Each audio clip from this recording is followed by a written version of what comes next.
Dr. Moody.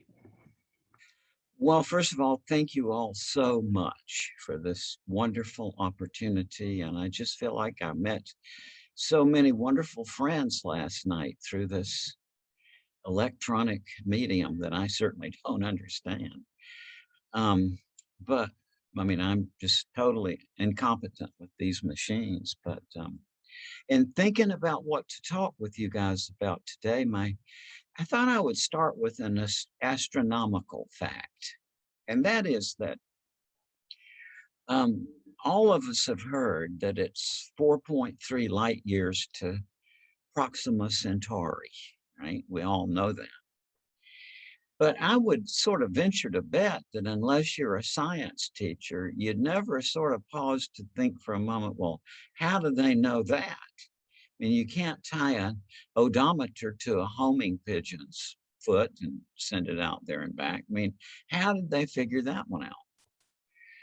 Well, the way this came about was that by the mid or late 19th century, of course, they understood from the Newtonian mechanics that it's 186 million miles across the orbit of the Earth around the sun, because on the average, it's 93 million miles to the sun. And so what they did was when the Earth is here in its orbit around the sun, they made very careful measurements to what seemed to be bright stars and therefore probably nearby compared to the others. And then they waited exactly 6 months when the Earth was on the opposite side of its orbit around the sun and made the same measurements to the same star. And you can see there would be a minute difference, right? Just a little bit of difference. And from that, they call that parallax. And from those observations, they could figure out that it's 4.3 light years out there. Well, now also I'm a compulsive. I always got to tell the whole detail. So that only works out to a certain distance. I think it's to 10 parsecs or so, which is about 3 point something, or no, 30 point something light years. Beyond that, you have to use another measure, which is called Cepheid variables. It's a certain kind of star that it has, they can figure out the brightness of it always. And so that's how they make the larger measurements. But just up close, it was parallax. Now, now I want to raise the question, how might we know on a rational basis that there is life after death? And now we really get into some complex problems. In my opinion, the best piece of work that has ever been done on the afterlife from the rational perspective is Plato's dialogue, the Phaedo, which, as you may know from your theological studies, that was the early church fathers integrated the Phaedo, and that was one of the foundation stones of the Christian theology of the afterlife. And so it's a very influential work. And Plato formulated some very difficult problems about how to think about the afterlife. He said, for example, we always have to have the story because the notion itself is kind of obscure. So we got to have some sort of story just to get started in discussion. But then he pointed out, even if we had a billion stories, that wouldn't add up to a rational proof of an afterlife. You got to have some sort of set of concepts to connect the stories with the statement that there's an afterlife. That Plato wrote, as you know, before there was such a thing as logic. He had to do the best he could with the minimal concepts he had. And you might think that, well, that when Aristotle came along and codified logic, then now we can do it, right? But no way. And it's David Hume, who lived from 1711 to 1776. He was a historian and philosopher. And Hume said, and if you think these words through as I say them, you'll see he was right. He said, by the mere light of reason, it seems difficult to prove the immortality of the soul. he said, some new species of logic is required for that purpose, and some new faculties of the mind that they may enable us to comprehend that logic. And what he was saying is the logic we have and the mind we have are not enough to achieve a rational proof of an afterlife. Now, I will say that Hume was an ironist, and it's pretty plain from the context. Really, that was his ironical way of saying it's not possible. But I think that number one, Hume was right in what he said, but that he was wrong in his assumption that that's an impossible thing to do. It seems so unlikely because Aristotle's logic has done very well with us for 2,300 years. The idea we could come up with some new system, that doesn't seem to be in the offing. Plus, we think we know our minds pretty well, although we all know we don't, but many people think, I know my mind pretty well. So the idea that we could come up with some unknown cognitive faculties that will help us on this, that doesn't seem plausible either. But what I want to say, and by the way, I'm saying what I'm going to say, not to state an ideology or to pat myself on the back, but really to issue a challenge, because I really want to be refuted on this. You would understand about a philosopher. I mean, you think your thing through, your case through, and then you put it out there, paradoxically, kind of halfway hoping or expecting that your colleagues will be able to find a hole in it. Why? Because if they do find some error, then you yourself are brought closer to the truth. On they can't find an error, that gives you more confidence in what you've come up with. So I want to say this is this with this proviso that I'm challenging, not in I'm just asking you as colleagues to help me. If there's some flaw in this, I want to know about it, and I would just greatly appreciate it if you could bring it to my attention. But otherwise, if that's not the case, then I've solved Hume's problem. And so the first thing we need to know is, well, why exactly? Hume didn't specify exactly why this proof was impossible, but later philosophers did who followed in Hume's train or his influence. And these were the logical positivists of the early 20th century that I'm sure you've read about, A.J. Ayer and Wittgenstein and all those folks, pointed out that even though we think about the afterlife and it brings a vivid image to our mind and maybe good feelings, that when you try to analyze it, there is not any clear concept, or is some of the logical positivists said, well, it's self-contradictory, or that, but all kinds of difficulties were raised. But they thought, well, then that's the end on it, because if something is unintelligible, then that's the end of the line of inquiry. But what I want to say is that was a mistake too. And that one of the big mistakes we've made in Western thought is to assume that the unintelligibility is the end of the line. That when we come to the judgment that something is nonsensical or unintelligible, that's the end on it. There's nothing else to investigate. And I would say that that is wrong, and that unless I've made a big mistake, then I can prove it. And issuing that again is just I really appreciate anybody who take me up on this and see if you can find a hole in it. And because basically I've been interested in nonsense since I was a kid. I just looking through a telescope, I had the thought, and everybody here had the same thought. You think about, well, how big is this thing we're in? So your mind goes out to the wall, right? But then you think, well, just a minute here. Doesn't there have to be something on the other side of a wall? So that doesn't seem, intelligible. But on the other hand, the only other option seems to be that goes on and on forever and ever. And that doesn't make any sense either. So when I was a kid, I sort of came to the realization that we're encased in a sphere of nonsense, like whichever way we go. Bataille, the French dramatist, said, Nonsense is the end result of all sense. And I think, we've all had that experience that whatever you start investigating, that you really soon get up to something that doesn't make any sense. So, so, um, uh, at the same time that I was making this realization, my favorite author was Lewis Carroll and Edward Lear. I always loved nonsense poetry. And Dr. Seuss, who's been in the news lately, is just a wonderful artist. I mean, as I'm sure many of you have read his wonderful books, and that my kids were raised on, and I just loved from the time I was a kid. And I had realized that nonsense, the common sense view is that it's something bad. But in reality, that's just a superstition. Nonsense is not anything bad, it's something great. Think about one bright day in the middle of the night. Two dead boys got up to fight. Back to back, they faced each other, drew their swords, and shot each other. A blind man came to see the fray.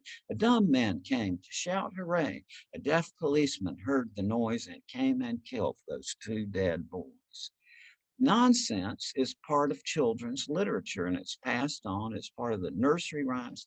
If you're a music fan, a jazz fan, you know Ella Fitzgerald and Louis Armstrong and Al Jarreau and scat singing. And so all of this is nonsense. And intentional nonsense, or in the spiritual traditions, koans or glossolalia, speaking in unknown tones, and many other spiritual traditions around the world use nonsense. And by the way, I have tried glossolalia myself, and it's really fascinating. You don't have to be in a church or a religious ceremony. All you need to do is you just need to relax and let yourself go. And what linguists have found about glossolalia is that it consists of nonsense syllables drawn from the speaker's own language and put together in a way to avoid meaningful combinations or grammatical structures.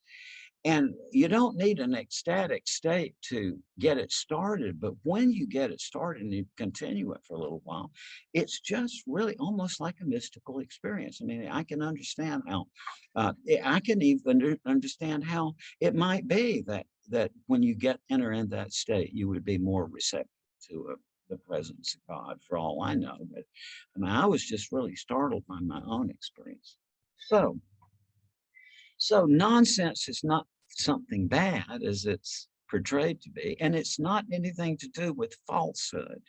One of the biggest mistakes we make in the West in trying to think about big issues is that we equate nonsense with falsehood. But actually, two very simple arguments show that nonsense and falsehood are two different concepts. But I won't bore you with the whole thing, but let's give one. In order to say something is false, it's got to be at least intelligible. Think about it. The true false distinction is applied to meaningful propositions. So if something is like had thoroughly the if, that's not propositional. And so the question of truth or falsehood doesn't arise. So nonsense is a different layer of analysis than true or false.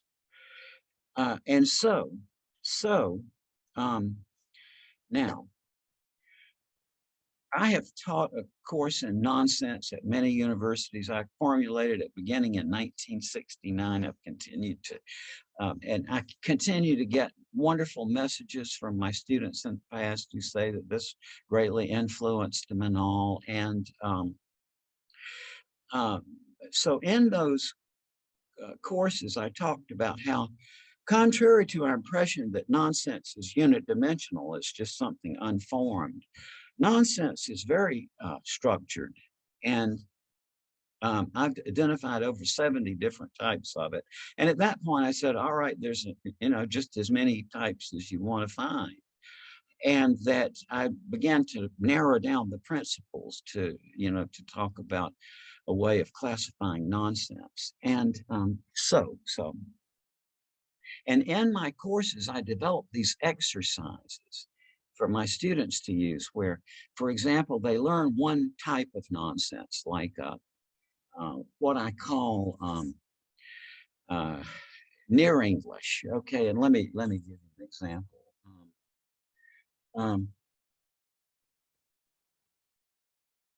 A singing phlegma easily turbled those 5 Sarbic maffords away.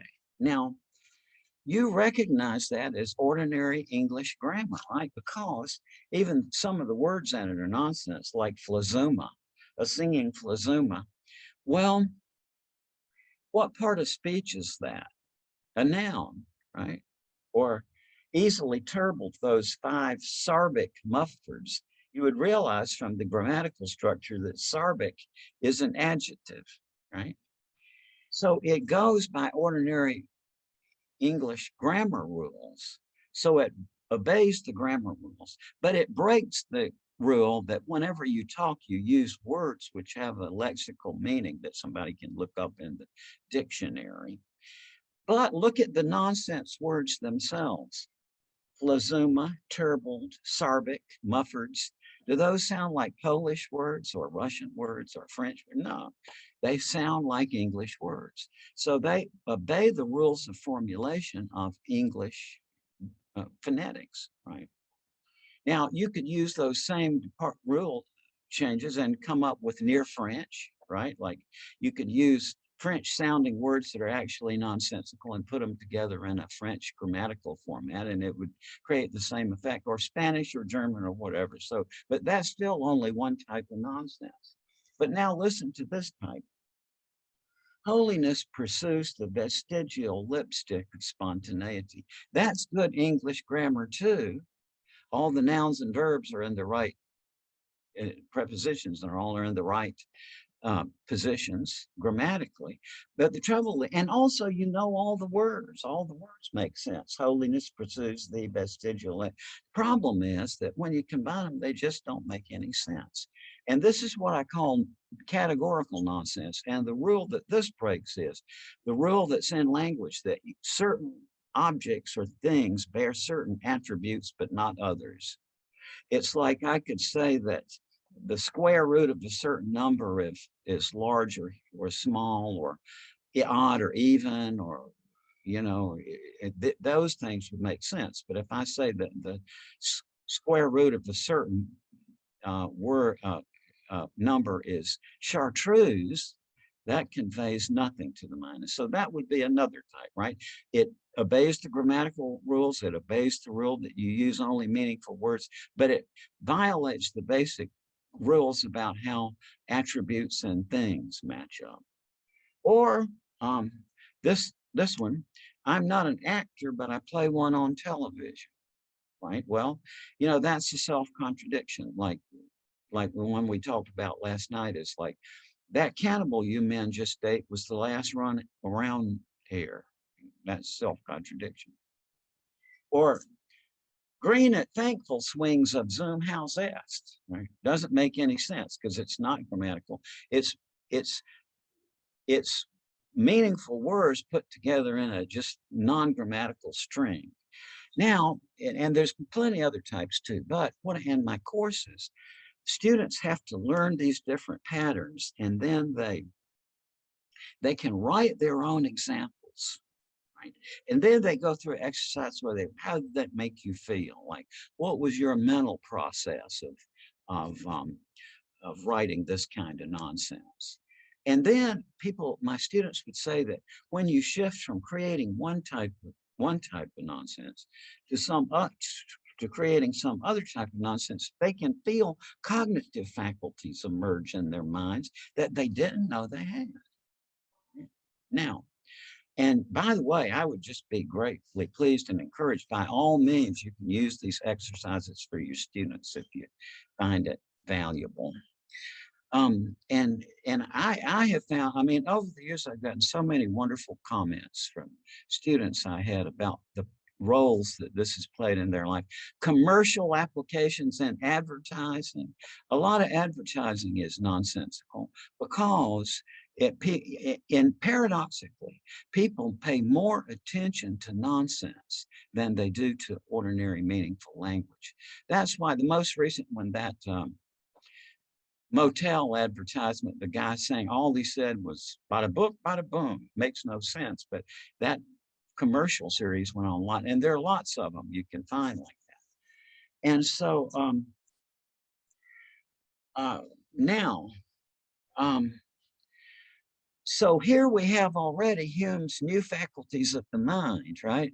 Probably never before today that any of you think, well, I have these mental faculties where I can recognize different types of nonsense. I can respond to different types in different ways. I can even create my own examples. And people say, well, I didn't know I had these mental faculties. So, so the rules of nonsense are discernible, and you can put them all together and you can call that a logic of nonsense. By the way, there's also just amazing psychological effects that I found with this. One of them is that I have discovered that if you have to do this very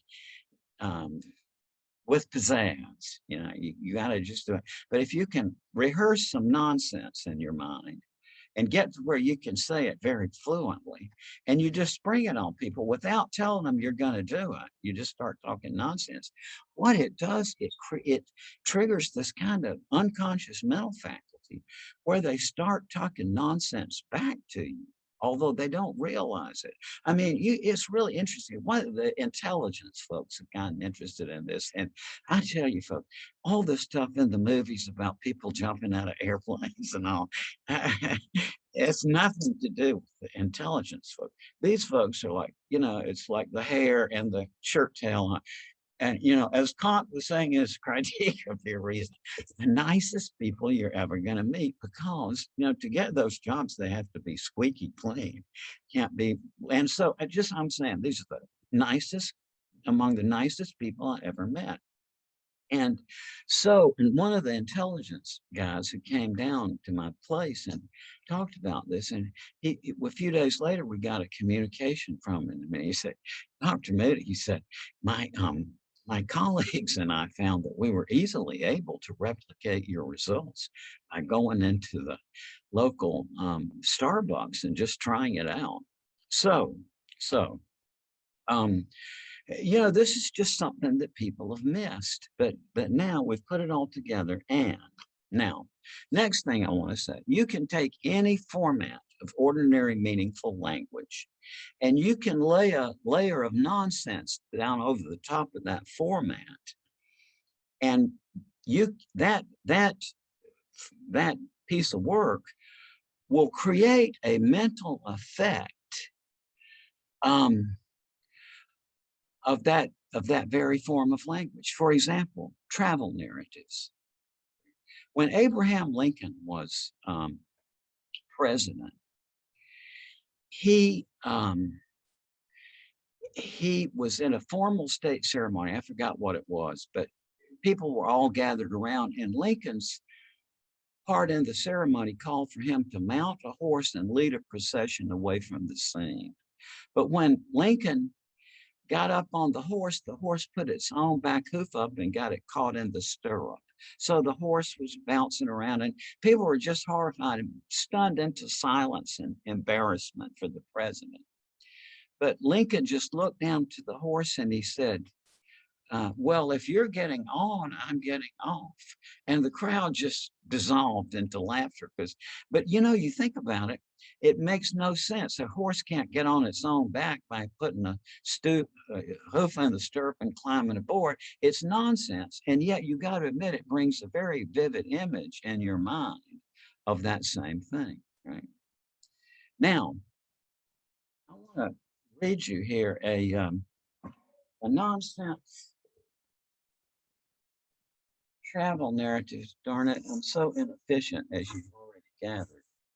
But anyway, that's neither here nor there. You can take a travel narrative format and lay nonsense down over the top of it, and it gives you the sense of emotion. Now, let's think about narratives of near-death experiences for a moment. what people say is this experience was not in space and it was not in time. It was a timeless, spaceless experience. People say, I saw everything I ever had done in my life, but no time passed. And I was in a space where it's not time or space. Incidentally, people say that you're oriented in that world, not by time and space, but get this, by love and knowledge or information. That's what people say. That's how you locate yourself. But in order to explain this to, and they say there are no words, I can't describe it to you. And they say that the best I can explain it to you is I got out of my body, I went through a tunnel into a light, I met my deceased relatives, I saw my life pass in review, I returned to my body and I came back to life. And that is plainly a travel narrative. But what sense does a travel narrative have if there's no time and space? See what I'm getting at? It's that we are forced in trying to describe near-death experiences into a nonsensical mode of language. And that is just fine. Because if you think about it, that's exactly what you would expect if somebody went to another dimension and came back. The only available tool for them to tell about it would be nonsense from our point of view. And so, and I know I'm long-winded on this, but I do want to bring it out and say, now there's one other psychological principle I'd like to acquaint you with, and that is that it turns out that if somebody is in a clear state of consciousness and they lapse inadvertently into nonsense, and you bring it to their attention, what they'll do is that they will correct it to be toward intelligibility, right? For example, the coach says, you guys pair up in threes, right? Well, that's nonsense. But if you go to the coach and say, oh, look, coach, you made a mistake there. To pair up means to get together in groups of twos. Then, he'll take the correction, right? Somebody who's delirious won't. If somebody's talking nonsense because they're delirious, then you can't correct them because it's part of their illness, right? So, but now, putting those things together, when you equip somebody with logical principles for thinking about nonsense, then time passes and then they happen later on to have a near-death experience. This together, since even in articulating it, they would be realizing that it is unintelligible to people, that would tend to make them correct what they were saying or put it in a new format.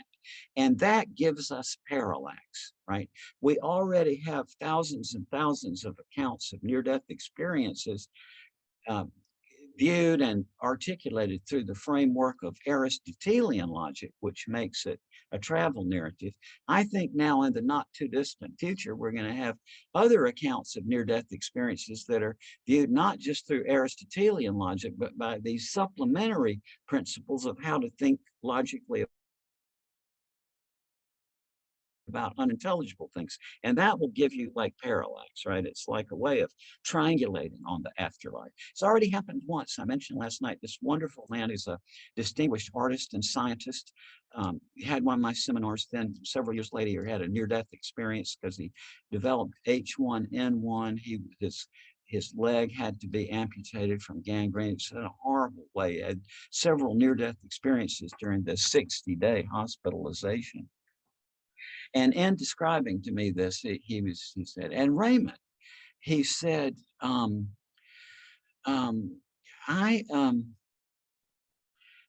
he said, while I was over there, he said, my mind went back to the seminar and he said, I saw you're right. He said, you can't comprehend how that world is connected with this world unless, he said, you take the unintelligibility axis into account. So what I'm engaged in now is a sort of collective study. It's like, by the way, and again, folks, I'm not trying to sell a book, okay, because I'm no salesman. But if you're interested in this, maybe you can get, and I know as a teacher myself, I know the financial situation. Maybe you can get this through your library or something. Making Sense of Nonsense is the title. It's by Llewellyn Books. It's published about a year ago, and it has all the exercises I used in my classes and so on. And like I said, you're free to use them with your students if you want. And so I think that anybody who reads this book will de facto be a member of the study because, it's eventually, most of us, I guess, will have a near-death experience. And I conjecture, and this is the prediction I'm making, that this will, it will be an advance in the rational investigation of an afterlife. A proof of life after death, I don't know. I mean, we got to wait and see, but I think it will at least be um, an advance in the study of the afterlife from a rational point of view. And I saw come up on the screen a remark by St. Augustine that if you understood, it wouldn't be God, right? And absolutely, absolutely. It's like, even the one people say, sometimes they ask me, Raymond, do you believe that God exists? And I say, no, absolutely not. And what I explain is that I, Raymond Moody, am a limited human being. Any belief about God that I could come up with would be bound to be off base in one direction or another. Plus, if you think about that sentence, do you believe that God exists? The emphasis of the sentence falls on the word exists, not on God. And as a logician, I could explain to you, it'd take about an hour, but I could set it up and I could show you what the concept of existence means within, predicate logic. But that wouldn't bring us any closer to God. I say that God is greater than existence itself. To try to worry about whether God exists, it's like trying to put this circle of a human concept around God. I say that God breaks out of the human concept of existence. What I say is I have a relationship with God. And I know many people over the years I've known whose primary activity in relationship to God is worrying about or wondering about or trying to prove or, that God exists or doesn't exist. And I just think that's a futile endeavor. It's God is greater than existence itself. And the way to me, relationships are what it's all about. So, end of discourse. And I'm just opening it up for your comments and questions. I believe Gerard has a question.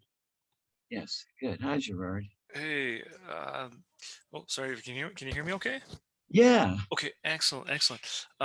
Now, Dr. You mentioned A.J. Ayer and logical positivism, and I mean his whole truth, language, logic, and so forth. Immense impact on 20th century culture and so forth. But I'm very curious to know what you make of his own near-death experience. He talks, from what I understand, of being in the presence of the being he said would be responsible for the government of the universe. He describes it as a red light, so to speak. And I don't know if, I guess, if you've made much of his own personal remarks on it, because I believe, if I'm correct, he said he would have to review his entire life work if this was true, so to speak. So I'm just wondering if you see. I had that very conversation with him. Oh, you talked? Okay. I had the great honor and privilege of meeting A.J. Ayer. I was on a radio program with him, and I talked with him about his experience. And you could tell it had just absolutely blown him away. And, it did have a really wonderful lasting effect on him. He said something to me. He said he had always been interested in time as a philosopher. And he said this just totally changed his view of time, realized. And in fact, I wouldn't put the words into his mouth because I don't remember exactly what he said, but the idea, the way I would put it is, as I've realized myself, there's no such thing as time. That's part of the illusion that keeps us in this frame of mind. Yeah. So I guess my question, in a sense, would be, I don't know what he would say about it, but does then logical positivism still have legs to stand on in that case, in light of his experience, right? Or yeah, well, I was interested in and am interested in logical positivism, but why it was ultimately dismissed is that the criterion of meaningfulness was that in order to be meaningful, a statement has to be either an empirical matter of fact. This table is round, which can be checked out by sense experience, or it has to be what Hume called relationships of ideas, right? Or it's like all bachelors are married, right? It would be something that's true or verifiable just by the meanings of the words. And so that was made a big splash. It was all over the English-speaking world, and not logical positivism was. But then somebody got to thinking, it's like, yeah, well, what about the verification principle itself, right? Is it a empirical observation confirmable by sense? No. Does it seem to follow from the meanings of the words? No. So it itself, by its own criterion, is nonsense. But what logical positivism spurred was these wonderful philosophers, like my favorite philosopher of the 20th century was J.L. Austin, who was from Oxford, and he just wrote just these amazing things that now because of what J.L. Austin does, they had to change the way grammar books are written, right? Because what we learn in the fourth grade is that a declarative sentence makes a statement or describes a state of affairs. But what Austin realized is there's all kinds of declarative sentences that don't and are not statements or don't describe state of affairs, and he called them performative utterances. Because when I say, I promise you I'll be there at 2:00 tomorrow, that's not a statement, that's a speech act, right? It's you, when you say, I promise, you are performing the action of promising.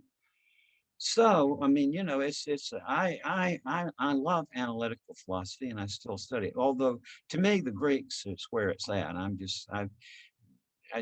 look here and I see my infinite books on Greek philosophy. It's been my favorite subject since I was 18 years old, and I'm still completely ignorant about it. Right? It's a lot more about Greek philosophy that I don't know than I do.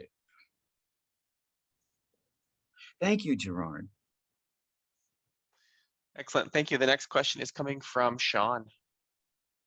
Good morning, Raymond. It's good to see and hear you again. You're stretching my understanding of reality in another way today.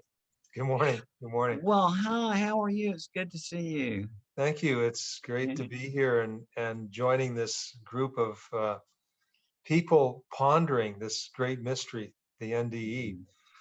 So as I understand it, you're presenting a thesis that says that we need a new kind of logic to understand the NDE experience. And that new kind of logic is going to need to employ nonsense as part of its repertoire, I guess, as it approaches this mystery called the NDE. So I'm thinking, therefore, it's only those who are schooled in nonsense who will begin to understand the NDE at its maybe fundamental levels. And therefore, we all need to buy your book. And therefore, I hate to say it, I'm embarrassed by that, guys. I really like the thread. Sadly for me, I'm not into money.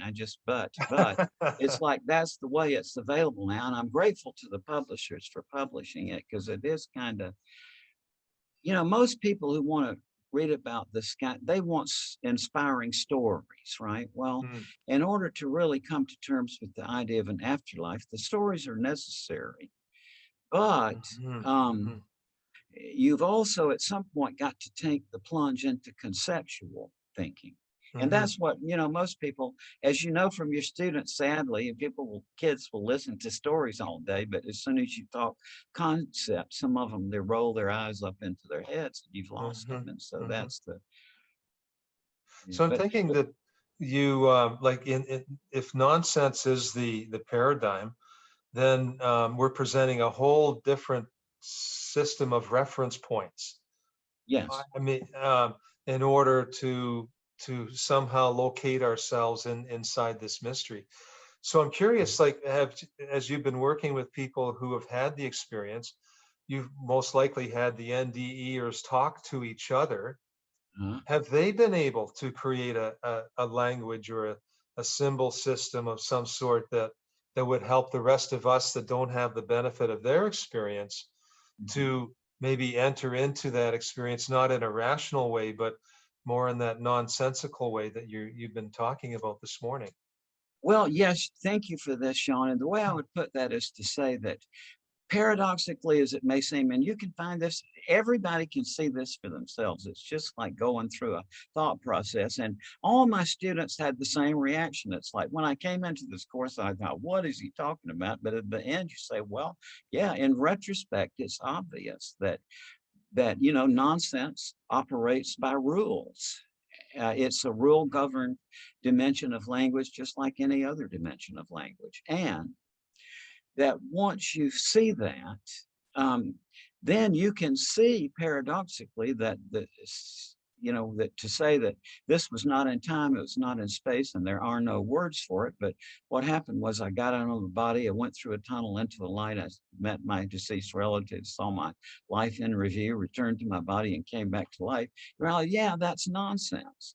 But it makes sense that it would be. I'm sure everybody's seen the Escher drawings, right? Because like the MC Escher did all these drawings. My favorite one is the one where the hooded figures are going around a staircase and you follow each figure and it goes up one staircase, then turns a right angle, then goes up the next staircase, then turns another right angle, goes up the next staircase, then another right angle, and goes up the next staircase, and it's right back to where it began. And that shows that the mind, when it switches from one dimension to another, has to talk nonsense about it. For example, you could take a ruler and a protractor and what graphic artists called a value scale, all the shades from the brightest white to the darkest black. And you could give a full intelligible account of that surface, that this line here is 20 inches long and it goes off from this line at a 43-degree angle and on all those things, and it would make sense. So the description of the surface is intelligible and sensible, but when you try to describe what you see in the picture, it's nonsense. You have to resort to nonsense, and that shows the mind switching from one dimension to some other has to generate nonsense, and it's not anything bad. It's just back to life. It's when science holds on to nonsense in the expectation that eventually it'll make sense. It's right now it's in physics, it's the fact that integrating the theories, the equations of quantum theory with those of general relativity create the equations. What comes out is nonsense. And that's the problem. But they know that they got to keep working, and eventually, hopefully, there will be some higher thing where things that make no sense in one era may make perfect sense in another. And the fact that I used to, back in the 70s, before there was much publicity about this, I would bring groups of people who had had near-death experiences together, who had never talked to anybody else who had had such an experience. And most of them had only talked to me. And, they felt very alone. And then I would bring them together in these groups. And you could see that this travel narrative format, it was a way where they could communicate with one another. And also, I've had people who read my book and then 3 years later had their own, or some years later had their own near-death experience. And they say when they are in that state, their minds kind of go back to the book. This one lady in New Jersey told me years ago, she said she was it was gallbladder surgery, and she had a cardiac arrest. And she said she was out of her body, and she said the thought that occurred to her when she was out of her body was, this is just like the book. So it enables us to transfer information somehow about the experience so that we recognize it later when it happens to us. So here you see we're in this situation where what is nonsense originally, but it's now sort of coming into a public sphere. Mm. Yeah, there we grow from nonsense to sense, back to nonsense. It seems, I mean, in the 12th century, if someone would have told me that the world is round and that we go around the sun, that would have been nonsense. We didn't Absolutely. have the science or the reference points to prove, in a sense, the illogical conclusions that the world was flat and we went around this. We don't go around the sun. The sun goes around us. That's an excellent example, because when Galileo's theory came out, people didn't say that it was false. They said it was nonsense. Because if you think about it, they said, well, what Galileo was saying is that the Earth is one of the heavenly bodies, like Venus or Mars or Saturn. But how can that be? Because the Earth is down here. Yeah, yeah. See, so from that perspective, it would be unintelligible. So the initial thing was not that he was talking false things; it was that what he was saying didn't make any sense, which to them it didn't. And I think that we have to go through many such things in our lives. Generally, is what seems unintelligible to us at first. Then we go through a process, and then it makes sense. Yeah, a shift in consciousness. Yes. You hear a lot of people talking today about a shift in consciousness and involving the insights of quantum physics as well, to explain some of the experiences that we just can't explain at this point, and we lapse into quantum physics to try to give us a new reference point. Another example of that, Sean, is the whole field of study of very big in biology now of chimeras. And most of you are not old enough to remember, but I remember as a kid, there used to be these nonsense jokes like, what do you get if you cross an owl with a goat?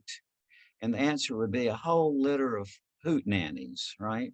Well, that was nonsense in the 1950s, but now they've learned about chimeras. You can actually take the DNA from different species and join it together. They've made, for example, kittens that glow in the dark because they've put the genes from, I think it's a lightning bug or something in them. But oh my God. Oh yeah, it's horrible. And then they had this, the National Science Foundation, realizing the ethical implications of this, had a whole report done on the ethics of chimera research. But what I'm getting at is that what was a joke and nonsense jokes back in the 20s and 30s and 50s, now it is intelligible because of discoveries in biology. Yeah, yeah, amazing. Can I ask a question? Thank you so much. Can I ask a question, please? Good. Yeah, I'm making a speaker list right now. So I do have Warren as the next question, and I'm not sure who is asking to be put on the speaker list, but you can put that in the chat if you like, and we can add you to the speaker list. But I'm going to go to Warren right now. Hi, Dr. Moody. Hi, Warren. Can you give us your viewpoints on freedom and free will, like say versus social determinism? Like I know you mentioned some people, that you worked with these hardened criminals in as a psychiatrist, and like how much of their actions or even our own actions are based off of principles of social determinism, and like do you believe that we're actually free with our actions? Yeah, what I think David Hume was right about this, and J.L. Austin is another philosopher who addressed the free will issue. I think that we're talking about two different levels of discourse, and that the problem arises because when we say that something is free, it looks like a positive assertion, like saying that something is red, imparts a quality to it, and similarly, we say, well, that something is free, and that makes it look like a positive quality that we're asserting. But what the other thinkers have pointed out, that really, when we say something is free, we're not making a positive attribute to it. Rather, we're ruling out certain other things. Real is the same kind of thing. Is that a real? If I went to my house one night and I saw over in the bushes somebody looks like a soldier with a gun or something. And I say, well, is that a real soldier? There's a lot of different things that is it just an illusion? Pareidolia illusion caused by the shape of the bushes and I'm seeing an illusion, or is it somebody dressed up as a soldier, or is it a mannequin somebody put up? I mean, there will all be, and the meaning of the term depends more on what you're ruling out with it. And I think it's something like that. I mean, I'm not pretending to solve the free will problem, but the way I think about life is it's to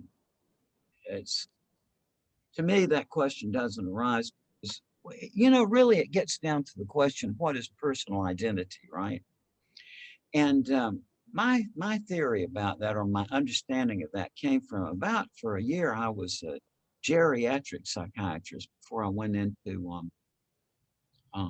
forensics, and I spent a year in a sort of VIP clinic because when the mayor goes to the psychiatric clinic, or the chief of police, or the city council, well, they can't go with the rest of us peons in through the front door, right? They had to have a place in the back. And since I was older than the other people around, and I was also known for my book, and I was kind of new people in the community, I was it, right? And I had lots of a few Alzheimer's and PICS patients with dementia, but by and large it was very cognitively sharp people who were there for situational stress or whatever, or just had somebody to talk to out of loneliness or whatever. And I got to know some wonderful people. And repeatedly, I heard from these very reflective people over that year. It's like, say, Raymond, the older I get, the more I look back at my life, and I feel like it's been a movie or a script or a play, or, they use various words, but the same idea is the same. And so I figured, well, that's something that old people. Then I wondered, is this a local thing? It's just like folklore around here. Then I've traveled all over the world. I've heard this same thing from people in different areas of the world. I heard it from Joseph Campbell in one of his tapes, that you develop this sense of your life as you look back on it, that it has a grammatic, like a story-like structure. And Ellie Wiesel, if any of you are old enough to remember him, he was a wonderful scholar, just a wonderful gentleman who had been imprisoned in Auschwitz. And he was a Nobel Prize of Literature, I think, in the 1960s for his books. And what Ellie Wiesel said was, God made man because he loves stories. And I know this may sound just utterly outrageous to you guys, but wait till you get 76. I just think that God is interested in our stories. I do. It's like, well, people, when they have these life reviews, it's obvious that God has been following along the developments. And that, so, and now the logicians among you say, well, that's a logical fallacy, because what he's saying is that he's taking one area of human existence, the theater, and he's projecting that out as a model of the whole. That was one of Aristotle's, that kind of move was one of the original fallacies that Aristotle is cataloged. It's like taking a metaphor and trying to literalize it. And I can see that position, but I think it happened the other way around. I think the reason why we have theater is that people like Aeschylus and Sophocles and Euripides, just being wise people that they were, realized that facet of life, that when we get to a certain age, we condense our life and see it as a story. And the way it happened is that was when Pisistratus was king. They had this traditional folk festival, which was harvest, I believe, and the chorus would sing these stories. And one time, Thespis stepped out from the chorus and he spoke his own lines, created a sensation. And the Greeks, what are they about? Competition, the Olympic Games. So let's have a contest. First winner, Aeschylus, then came Sophocles, then Euripides. And it took 50 years for theater to develop as a profession. Originally, theaters were temples to the gods and goddesses. So what I'm getting at is that I think that quality of life, its story-like form, or your own consciousness. Think about it. Go within your consciousness, and isn't it the truth that that any new event that happens in your life, what you do is you add it to the story, right? It's like consciousness is narrative based. It's like we put things together as a story. There's a principle in cinematography about that. I forgot the name of it, but cinematographers have discovered that the mind is just set up that you present any two images in sequence. Is what the mind does. It starts building a story to connect them. So story consciousness is, it's built into us. And I think God has to realize that. I mean, he set this thing up. And I do think, I do have a feeling that God is interested in our life stories and follows them along with us. Thank you so much for that. Wonderful, thank you. Thank you. We have 3 people, just so we're aware, we have 3 people in the question list right now. I'm going to go to Nicholas, then Lewis, then Kathleen. Thanks, Chris. I should check with Mark here. How are we doing for time? Okay. So many things going through my mind, Dr. Moody, and you're bringing me back to my early years when I studied philosophy. And the question I have is your own personal opinion on this. One of my professors, we were studying, Plato and Plotinus and the very early philosophers. And so he said something I never forgot. He said, in the early Greeks, the whole idea of the spiritual, the soul, was the most real. And so the whole goal was to escape the body. Then as we move forward, we have the great St. Thomas Aquinas who put these things together. And philosophically, we talk about matter and form.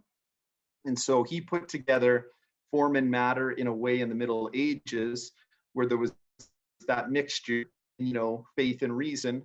And then now we've come to where we are now in 2021, where the only real thing is matter, material. And so the question that my professor asked us was, is there anywhere else to go in human history? Because we've exhausted, matter, form and matter, and matter. And now what I hear you saying is, making sense of nonsense is this new realm of form and of the spiritual. So are we going to go back to that? Or is this, so what do you think about this? Do you feel we're like, from what you see philosophically, what's going on in terms of that historical philosophical perspective? Well, Nick, thank you for that question. And I will, what I'm going to say now may sound psychotic to y'all, and that's okay. But when I was a very young kid, I realized that, hey, I am completely sure that I'm conscious now, right? But the reason I infer that there's an external physical world is just patterns in my consciousness, and that things seem to be persistent. So I think that, like the Greeks, that consciousness is what it's all about. Plato would, today we distinguish between the intellectual quest and the spiritual quest. But to Plato, that would have been absolutely unthinkable. And to him, it's, matter is kind of illusory, that what counts for him is the immortal soul, the immaterial immortal soul. And, God is in charge, and we can't divine his setup from within this framework. And I think that God is fine with us speculating, but, where I am with it is that consciousness is where the action is for me, and the consciousness and spirituality, and how God arranges this shadow shows, I think it is, that we're in, is, his decision. But I think that some of the physicists are coming around that. As incredible as it may seem, like, didn't Einstein say, are you telling me that the moon doesn't exist when I'm not looking at it? And so, what they say in quantum physics, I mean, all of this is so technical, but one view of it is that it's where you attend to something or pay attention to it is where the collapse occurs from the just random buzz to the thing. And that surely seems in line with my experience of life. And I mean, God has done all sorts of interesting things in my life that just are amazing. I'm sorry to go on like this, folks, but I got to tell you, well, my daughter, for example, in 1981 or 82, I was in Charlottesville, Virginia, right? And I was sitting on my swing in my back porch.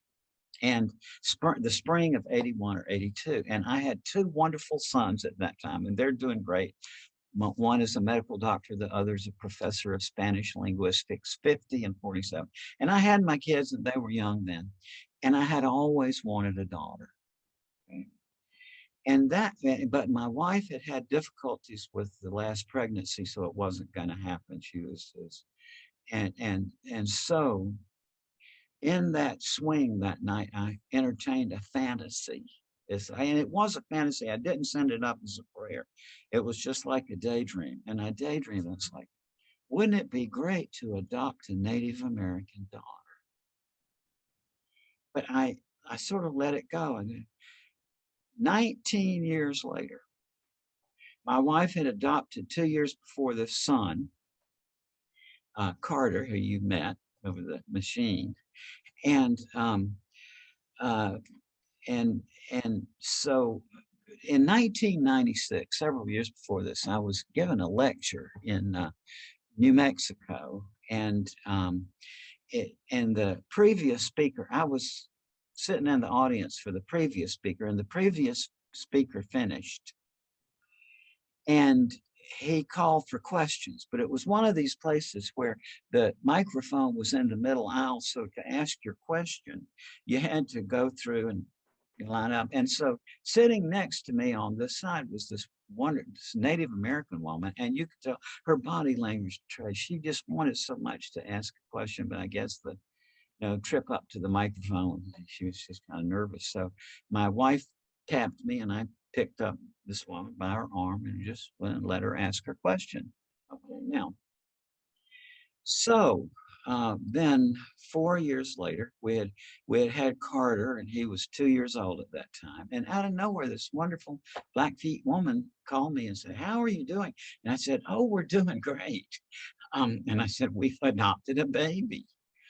And she said, "Oh, I wish so much I had known that you were looking because on the reservation, I work in the hospital, and I'm the first person to know when we have a situation arise where we need adoptive parents." So I said, "By all means." A couple of months later, she called us, "Your daughter is on her way." So, I mean, that was God. What else can you say, right? And so now, incidentally, it's a challenging task to raise a Native American daughter, especially one who's so sharp. And Carol Ann, when, we got her at birth, but when she was 6, she started reading all these books about Pocahontas. And one day she looked at me and Cheryl just like this, and she said, "Were your people English?" So, we had to admit, yeah, they were. She said, "Your people hurt my people." Well, but she's wonderful. And we, she, when she was a teenager, when she get mad at us in the typical teenage way, she said, "Oh, I'm just going to go back and live on my reservation." But she's a trip. I tell you that my daughter has been a highlight in my life. And how can you say that wasn't God? You don't exactly have to send it up as a prayer. It's Well, thank you so much. Our next question is coming from, I believe it's Lewis. Yes, Dr. Moody, I just want to know, as you as a psychiatrist and as a medical doctor and as a scientist, what is your definition of the soul? Because when I was teaching high school, often the young people ask me, how do I know I have a soul? So what is a soul? No, in the secular sense. Could you please enlighten me? Well, Louis, I wish I could help you on that one, but I give up. I mean, I've wrestled with the same things, and really it's kind of an insoluble philosophical problem. I mean, you know, it got to be official in the medieval times, but then Hobbes, I think in the 1500s, began to undermine the notion of an immaterial substance.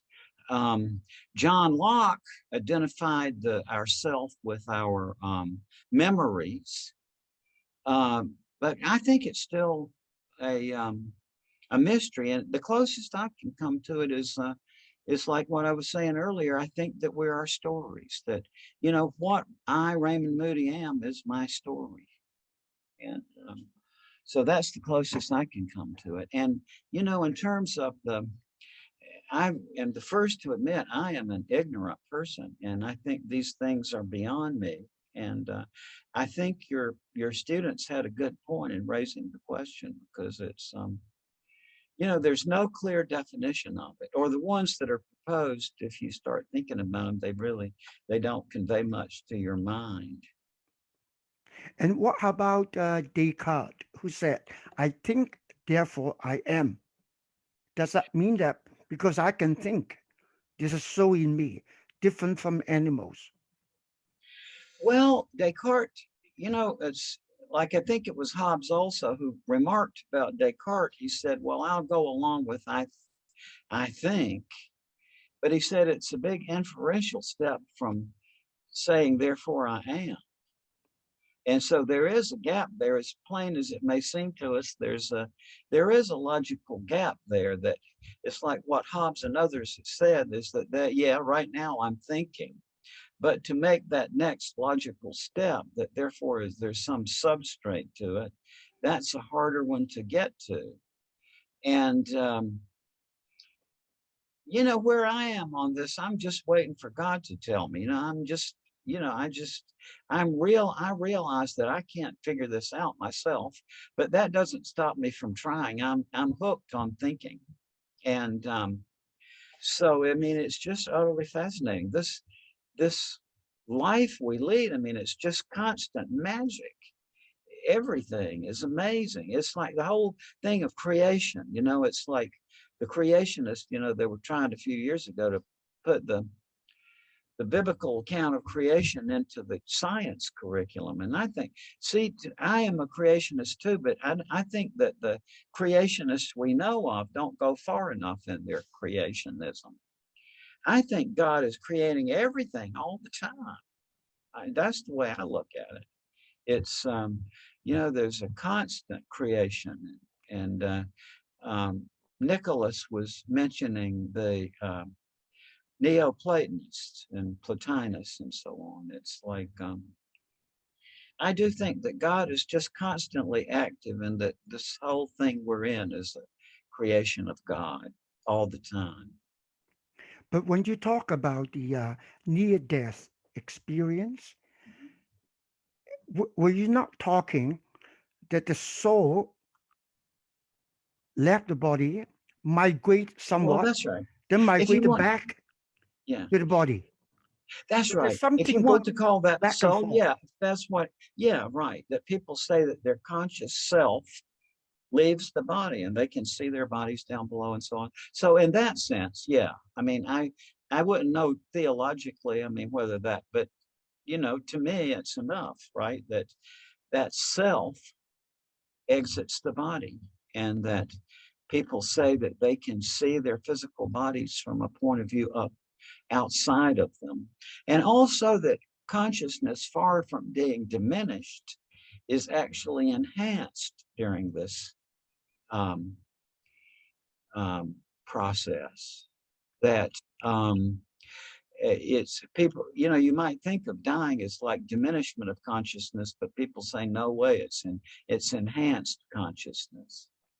Now, not too long ago, there was a story in the media that when a cow was brought to the butcher house, okay, the cow knelt down before the butcher, some sort of begging for its life, and tears running down. So subsequently, there were discussions on whether animals would have a soul as well, a consciousness.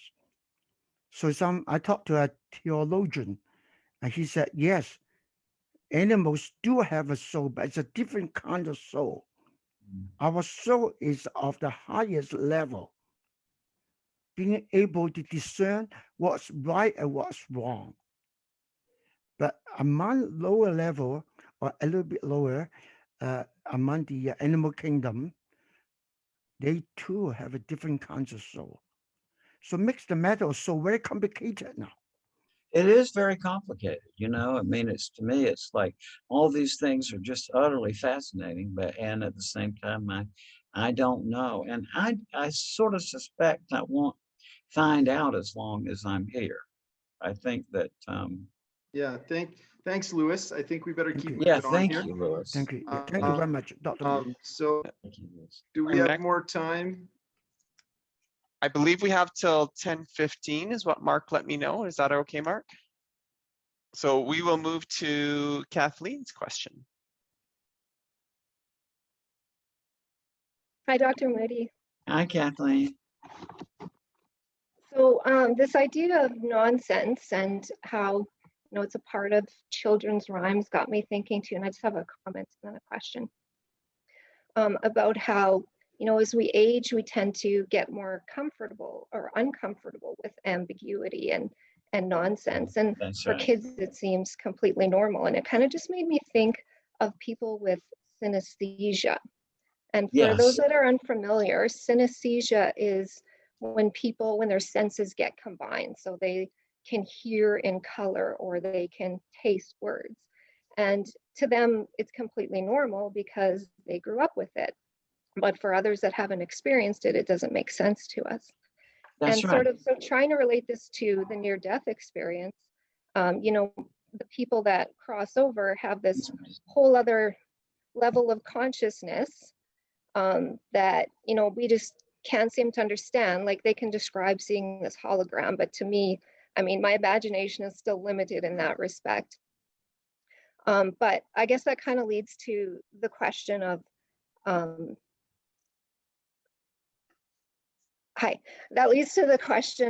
so some people have stated when they crossed over, they had this feeling of total omniscience, like all their answers to the meaning of life were suddenly answered just by osmosis. And we can understand that because maybe that's just one of those muscles we haven't flexed before. And I was just wondering if you could speak to any of those experiences, because a lot of those people say they know they had that experience, but when they come back, they weren't able to retain that. That's right. And thank you so much, Kathleen. And this is the latest book on synesthesia. It's from the MIT Press, and the author is Richard Cytowic, who's a medical doctor and also an expert in fine arts, and he talks about this. And one of the beautiful cases in there is that this young boy had, let's see, it would be color sound synesthesia, that when he would see colors, sound would also register in his mind. And his parents were saying one day they were driving along and they saw a rainbow. And their son said, a song, a song.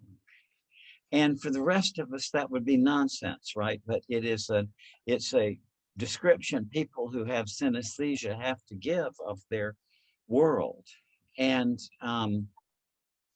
that occurs in other cases too. It's there is an odd connection between nonsense and things and the external world. Let me draw something for you.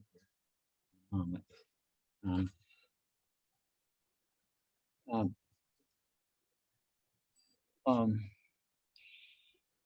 Wolfgang Kerler was a psychologist, some of you may know, who was a Gestalt psychologist. And he just made up two nonsense words. And the nonsense words were teketa and maluma. Okay, so, and it's just nonsense. I mean, he made them up to be meaningless. And now, knowing that, which one is the maluma and which one is the teketa?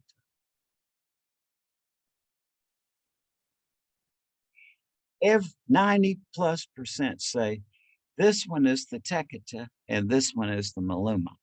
And I suspect probably all of you did that. So it's, I mean, it's just remarkable, as you say, and it's just, you know, that's what you have to do. And as a psychiatrist is like exploring people's inner worlds. I mean, everybody is a planet unto themselves. It's just amazing. And, you know, nonsense is one of the tools that we can use to get in there. You are so right that kids respond to nonsense, you know, joyfully. When my son Carter was 6 months old, my wife read him some nonsense poetry and he laughed and laughed and laughed. Even at 6 months, he could tell the difference between nonsense and meaningful language and responded to it with humor. And so it's a big part of life, and that as we grow up, we're supposed to forget all that and repress all that. But once we do start opening it up, a whole new world emerges, that a world of psychological world and a spiritual world. And so it's just a mistake that happened. It was basically Plato was trying to figure it out. He got some of them. He was saying that one thing can be more nonsensical than another. He said that nonsense makes people laugh. And even though it's nonsense, it does bring mental images to your mind. But Aristotle, who was a literalist, that was just too much for him. But Aristotle's favorite word for nonsense was random talk. Well, I already showed you that far from being random, nonsense is less random than ordinary meaningful language, because you have to deal with the rules on two levels, the ones that it follows and the ones that it breaks. So Aristotle muffed up, and I love Aristotle. That's not a criticism. It was just one of his limitations. And but we can correct it. And once we do, it really does open up just dimensions of our minds. That I had a friend who was now deceased, but he was a cognitive psychologist. And he was telling me, he said, he read my book, and he read my manuscript years ago. And he said, Raymond, you know, he said, I can tell you that when we get this into our scanners, he said, every one of these different types of nonsense will have different effects on the brain. That was his thought. And I mean, you know, it's one of those things that we just missed. But once you open it up again, it opens up. I've just had so many wonderful communications that make you cry, you know, from students that I had decades ago who saying, Raymond, this, you know, that changed my life, or, you know, made me a fortune in one case. This guy who was one of my students who was very successful in his business. And years later, he told me, Raymond, what I learned in your nonsense course was this. He got to be very popular because of his business cards that sort of created a sensation, and they were nonsense. And then I had this wonderful student. We've all had the students who are artists and just love art, right? And he would bring his big zipper case to school every day, and he just wanted so much to be an artist. Well, I got in touch with him years later. He called, and he sadly, like happens with many artists, it doesn't work out, no money in it. So he became a bureaucrat in the VA hospital, Veterans Administration Hospital. And so he sent me this graphic arts that he had done, and it was the 10 Commandments with the 2 tablets, right, and the old English writing, and the 1 to 5 on one side and the 6 to 10 on the other, and the Roman numerals and all. And he said he put it on the wall in his office in the VA, and it said over the years that many people commented on it. And he said some of them said, "Oh, I'm so glad to see there's a Christian here in the VA." But other people looked at that. Isn't that illegal to have some? But he said nobody ever bothered just to read it and to see it was all nonsense. So, you know, I mean, different people have different responses to this, but I've gotten some really wonderful comments from students I've had over the years about this. And it is I got to quote my favorite line from Dr. Seuss, and it's in his Abecedarius, or his ABC book, where he says, "In the places I go, there are things that I see that I never could spell if I stopped with the Z. I'm telling you this because you're one of my friends. My alphabet starts where your alphabet ends." And it shows the sort of trans-dimensional nature of nonsense, that it's like we were talking about the Escher drawings, that it sort of bridges the worlds, I think.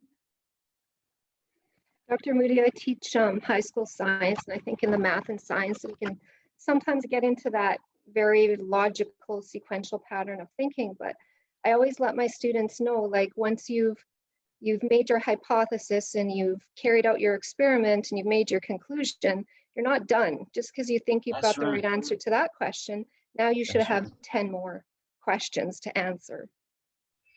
That's exactly right. I mean, it's just endless. The end result of sort of halfway answering a question is that it generates 50 more questions. Like like Georges Bataille, the dramatist, as I said, it's like his remark was beautiful. He said, "Nonsense is the end result of all sense." You know, whatever you come up with, once you start pushing it a little bit, you get to something that doesn't make sense. Thank you so much. Thank you, Kathleen. Dr. Moody, we had a question in the chat. Lance Rosen from Lethbridge has a question. He's unable to ask using his mic or camera today, but he is curious about what is your prayer life like, and how do you cultivate your relationship with God daily or weekly, or what does that look like for you? Just it's pretty much constant now. I mean, I pray every morning and every evening, but, you know, usually several times during the day. And I think the most powerful prayer is surrender, is what I think. But I do make requests. I'm just, you know, anybody 76 will tell you you're finished with yourself, right? It's like, I like to say, I'm tired of Raymond Moody. But where my prayer is more directed to my family, it's like protect my sons, and my daughter, and my family, and you know, I try to be minimal in the request, because is turning it over to God is the happiest way to do it. And you know, I was reading, and I think it's in John, and correct me if I'm saying this wrong, but I think in John, Jesus says something like, "I don't pray for the world." He said, "I pray for the ones right around me that God has given me responsibility for." And I think that's right. I'm sorry to say, I feel terrible about the people in Somalia, but I give up on that one. I mean, you know, the idea for me of praying for some specific outcome in Somalia, that's just beyond, it's past my pay grade. And that it's like, that's my prayer life, is right around me, the people I'm responsible for. But also, I got to tell you a story, and I hope I'm not, you know, going over my time and boring you, but back in 1990, I moved into an old grist mill. For those of you who don't know what it is, water wheel on the outside. They used them to grind corn and wheat into flour. And it was built in 1839, and I moved into it in 1990. But it had last been rewired in 1950, so I knew it needed rewiring. But in 1990, I didn't have the money. So 3 years and I guess 4 months later, in September of 93, my wife Cheryl said, well, we can get the money together now for, to get it rewired, but we didn't know an electrician. So we held hands by the kitchen sink and we prayed that God would send us just the right electrician. The next morning, the phone rang. Cheryl picked it up and hello, the voice on the other end said, hello, this is B.R. Wilson. And Cheryl said, yes, B.R., what is it? And he said, well, your number just came up on my beeper. And Cheryl said, well, we haven't made any phone calls this morning, B.R. What's this all about? And he said, well, I'm an electrician. I swear to God. And so Cheryl said, well, we do need an electrician, B.R. Come on over.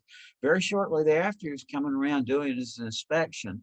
The first I laid eyes on B.R., he was coming through. I was standing the same place where we delivered up the prayer, but standing in the opposite direction, kind of propped against the kitchen sink. When I first saw B.R. coming in from the dining room, he had this really puzzled look on his face, and he said, I sure do wish I knew how your number came up on my beeper. So I just said, oh, I'm sure it was God. But he looked kind of rattled, but then went around, did his inspection. We went out on the porch. I sat down in my rocking chair, and Cheryl escorted BR out to his van. And then shortly thereafter, they were back up on the porch, BR looking kind of shaken, and Cheryl, who's pale complexioned anyway, looking as white as the proverbial sheet. And what had happened was that as Cheryl put BR into his van, he said, it's going to be a few days before I can get out here to do this, because he said, I come from a really close family around here. We all love each other very much. And he said, and my 38-year-old brother dropped dead of a heart attack the other day, and my mother had a heart attack on the way home from the funeral. So Cheryl said, well, BR, my husband might be able to help you with that. He talks with people going through that. And BR said, yeah, well, he said, my mother gave me this book called Life After Life to read, and it's helping some. So, and there have been other things like that too. So, and incidentally, not only did God send us a good electrician, he sent us a great friend too, because that was 20 something years ago, I guess now 27 or 8. And, we still love BR. So. Wow. Dr. Moody, thank you so much. Our time is just coming to an end here. So I just want to take a moment to thank of our REMIC executive for the talk this morning. You covered so many topics, all the way from your 70 classifications of nonsense to glossolalia. Within the Catholic tradition, we call this the gift of tongues. Paul talks about this. The question of making sense of nonsense. I'm excited to take a look at your book and just, kind of encourage us to not be afraid of going into the realm that we don't know, right?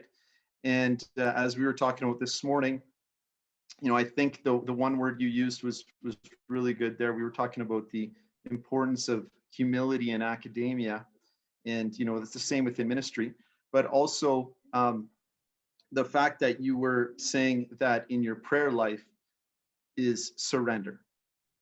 And I will say that when I was in the seminary in my younger years, that's how we were formed. When we took our time for prayer in the morning, was to completely surrender to Jesus and to give him permission. And then incredible things would happen. And in my life, I can attest to that many times over. So thank you so much, Dr. Raymond. And I want to mention to everybody here is personally for myself, I know Warren started reading about Dr. Moody when he was younger. For me, it was on a very good website called Credible Catholic. And you can type it in Google right now. Father Spitzer created this, and it's really bringing together matter and form, okay, to science and theology. And so Dr. Moody's on there, a video for the proof for the existence of the soul. So our young people really need, because we're in the age of matter, they need reasoning for the immaterial, for the nonsense. And slides in those videos are incredible. And Dr. Moody, you know, you just did an incredible job on Credible Catholic there. So thank you so much. And we're going to continue with the conference here. And I'm going to pass it back over to Mark. Great. Thank you all so much. Yeah, great. Just love you folks. You're just so wonderful. Thank you.